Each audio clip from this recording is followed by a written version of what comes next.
दोस्तों, आज मैं आपको बताऊंगा सपिंड विवाह के बारे में। आपने बिल्कुल ठीक सुना। सपिंड विवाह यानी कि जो यह विवाह है, सपिंड विवाह को कई लोग जानते हैं और कई लोग इसको नहीं जानते। कई लोग इसे धार्मिक तौर पर देखते हैं, लेकिन दोस्तों ये धार्मिक तौर पर नहीं है।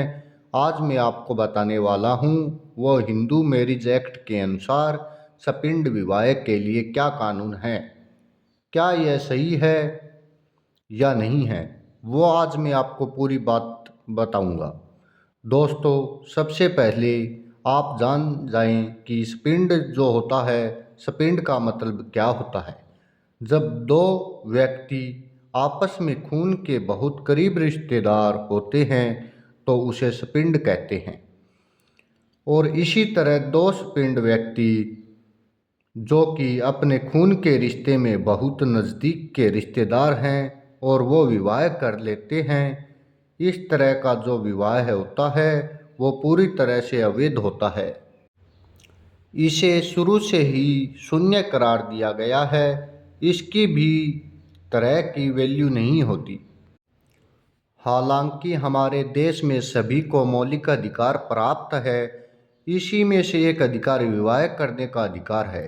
अनुच्छेद 21 के अनुसार जो है वो कोई भी व्यक्ति किसी भी बालिग लड़की से और खुद बालिग हो और अपनी मर्जी से वह उस लड़की से विवाह कर सकता है। संविधान इसकी अनुमति देता है। लेकिन हिंदू मैरिज एक्ट के अनुसार सपिंड विवाह को बिल्कुल गलत बताया गया है। सपिंड विवाह में कब और किस तरह से विवाह आप नहीं कर सकते हैं।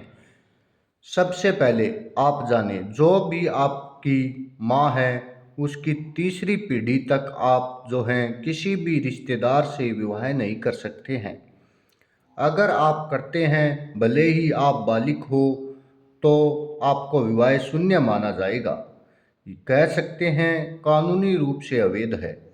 पिता की तरफ से पांचवी पीढ़ी यदि आप किसी महिला से या किसी रिश्तेदार से आप विवाह करते हैं तो वो भी स्पिंड विवाह कहलाता है। इस तरह का विवाह है जो पूरी तरह से अवैध है। कई लोग हैं जो इस तरह के विवाह कोर्ट में रजिस्ट्रेड करवा लेते हैं और सोचते हैं कि विवाह लीगल हो जाएगा। तो आप बिल्कुल भ्रम में हैं। जो इस तरह की गलत बातों को आज के युवाओं को भटकाने के लिए इस तरह की विवाह को बढ़ावा देते हैं। तो इस वीडियो के माध्यम से मैं आपको यह भी बता दूं, उन सभी लोगों को मैं बता देना चाहता हूं कि आप जो भी विवाह करवा रहे हैं, जो भी व्यक्ति यह समझते हैं कोर्ट मैरिज हमने कर ली है, सपिंड विवाह किया है, वो अब वैध माना जाएगा। तो मैं आपको बता दूं कि आपका विवाह जो है बिल्कुल अवैध है।